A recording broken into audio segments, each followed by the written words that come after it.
I just don't think we should let kids head off to school, leave home, without knowing how to cook. And we certainly don't need to inflict more men who don't know how to cook on the women of the world. Is it possible, you quote an expert in the book saying we're cheap and lazy and the skills are already lost. So is it possible to go, not to go back to that time, but to regain those skills? Well, that's a live question. The man you're talking about, Harry Balzer, who is a food marketing expert from Chicago. He's a wonderful guy, a real cynic, as anyone who studies consumer behavior becomes. You see the worst side of humanity, us as a consumer, homo consumericus or whatever. And he does think that home cooking is over. He thinks in the next, give it another 30, 40 years, and people will look back on cooking the way we look back on quilting. He told me.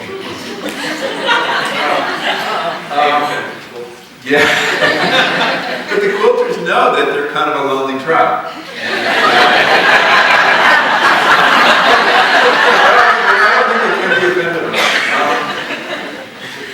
So is he right? I mean, the trends definitely point in that direction. I mean, a steady decline, although it was reversed with the crash in 2008.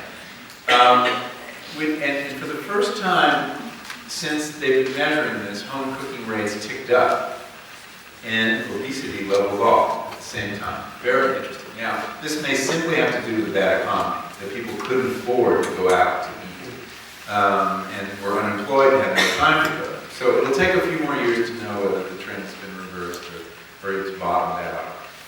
But he may be right. But Harry Balzer also said something really interesting, which was, he works with the industry. He's in the business of helping them destroy the culture of home cooking and family meals. Okay, that's the job, because they don't like family meals because that involves sharing, and they make a lot more money if they target each member of the family individually, right? With the single serving portion, home meal replacement, as they call them. These are the processed foods in the supermarket freezer case. And I said, well, what about obesity and diabetes? And he totally acknowledges that the decline in home cooking is the reason that we're seeing so much obesity and diabetes. It's the way corporations cook, not conducive to health. And at some point when I'm interviewing him, he says, you want to know the one diet that would work? I'm like, take out my pad, very excited, here it comes, deep in the belly of the beast, the big food industry. And Harry Balzer says, here's the diet for America. Eat anything you want as long as you cook it yourself. And that's an interesting bit of wisdom. There's a lot of wisdom in that. Because if you cook yourself and you do eat anything you want, well, take the example of the French fry, okay? This was not a significant element in the human diet until corporations started cooking. It's a pain to make. It's a mess.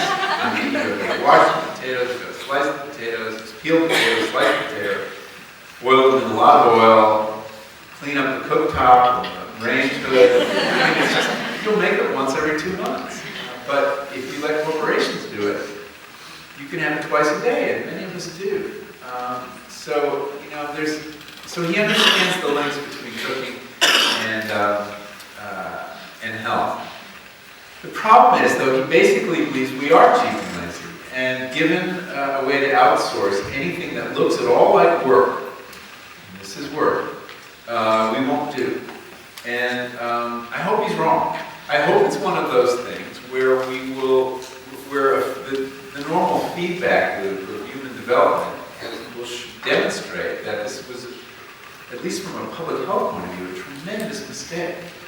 And there are precedents for turning back from something like that. And the one I always think about is baby formula. I was born in the 50s, and the progressive thing to do then, we had been convinced, was not to breastfeed. That was progressive was formula feeding. And we totally medicalized birth also. You were born in the hospital, doctors were in charge, it was a medical procedure. And we did this for a decade or two, and then realized, this doesn't really work. In fact, formula is not as good for babies. They don't do as well as they do on breastfeeding. Industry can't do it as well as nature can. And this way of birth too, it was, we turned back from that too. I mean, most people are still born in hospitals, but now they're midwives. And many women are not born in hospitals anymore. So there's a very rare case where the modern progressive way of doing something was rejected because it was found not to be suitable to our happiness and to our health. And not cooking may turn out to be something like that. That's my optimistic take. One of the things that it's also, in addition to the fact that you can outsource, is that we're told it takes less time if you let somebody else do it. Yeah. So, which may not be true. Tell us the story of microwave. Yeah, microwave it. Well, my son, we've been doing a lot of home cooking. My son, who was 16 at the time, or 17, he was participating. And one night we were cooking, and he was helping me say, wouldn't it be fun one night to not cook? And which is true if you're cooking a lot. And we'd go to the supermarket, we'd go to the Safeway, and we could all get our own microwavable dinner. And I'm thinking, this could be good for the boat. So the next night, Monday night, we drove down to Safeway and headed down the long aisle of freezer cases. And it is amazing what's in there now. I mean, every fast food you can imagine has its microwavable version. Every restaurant chain, any cuisine you've ever heard of, you can get frozen, carefully engineered to simulate that experience, as if that was such a great experience. And so my wife didn't come with us, but she said, get me a frozen lasagna. She thought that was safe. I got a Amy's vegetarian curry, because I wasn't going to eat any meat that was in that aisle. You don't find grass-fed TV dinners. Although you will soon. All right. And my son, there were so many things he wanted. He was like torn. It took him like 20 minutes to decide between P.F. Chang's Shanghai-style hoisin beef and the Safeway onion soup gratin, which was this three-stage rocket of frozen brown soup, tan bread product, and white cheese on top. So it looked like a Don King fried pig. And so I said, you can get them both. He's got to figure out that. And so we get home, and we learned several things from this. The first was, it wasn't so cheap. It cost us $27 to feed 3 people. Okay, my son had 2 entrees. That's no bargain. You can go to the farmer's market and get some very elitist food for that kind of money. And then the second thing we learned is that it took more than 45 minutes to get that meal on the table. Because the thing about the microwave, if you compare it to that cook fire from 2 million years ago, or the casserole, it's not a communal technology, it's an individual technology. You can only do one home meal replacement at a time. And each one would take 15 minutes, or 10 minutes, or 20 minutes. So it's the serial cooking, and we stood there staring at the little carousel rotating our frozen blocks of dinner for a very long time. And I realized at some point that the microwave is like the Ayn Rand of appliances. Every person for himself. So by the time the 4th entree came out, the first one was cold and had to be renewed, and it was such a disjointed dinner. And how did it taste? Well, do you remember how airline food used to taste? When there was airline food. It's a lot like that. It tasted like it had that bouillon-y fast food taste that comes from MSG and things like that. And it was very generic considering how many different cuisines were represented. We had French, we had Chinese, we had Indian, and we had Italian. And they all tasted the same. I'm tempted to ask you about bread, because it's a big, and it has a starter that is with Alphonse, which is I have not made my starter yet, but I'm inspired. He needs some help. But I want to talk about fermentation, because in part this is the end of the book, and it's so interesting. You picked it up in this great piece that was in the New York Times. You talk in the magazine about being a pacifist in the war on bacteria. Why did you want to explore that, and what to you is so interesting about that? Well, the last section, Earth, is about fermentation, and to me, it ended up being the most fascinating. Here's this thing, this kind of cooking that doesn't involve any heat at all. It is magical. It's alchemy, and it basically is the transformation of either vegetables or fruit or milk through the action of bacteria and fungi, doing everything for us. And you're working with living things. Usually you cook with things and they're dead already. And here they're alive and they're active. And they're as important to the process as you are. And it's very mysterious because you can't see them, but you can smell them and you can watch them and they make noise. Once you have that crock of sauerkraut or kimchi going, it burbles when it's happening, and you know when it's happening. And so I got totally fascinated by microbiology, and this is right in this chapter.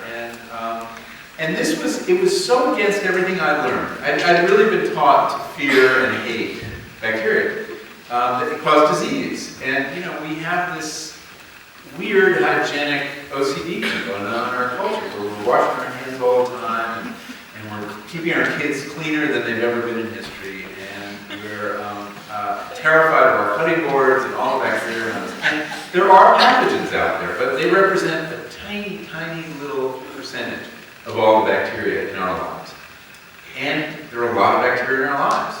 I don't know if you knew this before you read the piece, but you're only 10% human. There are people in this audience who might be even less. But you're 90% microbes.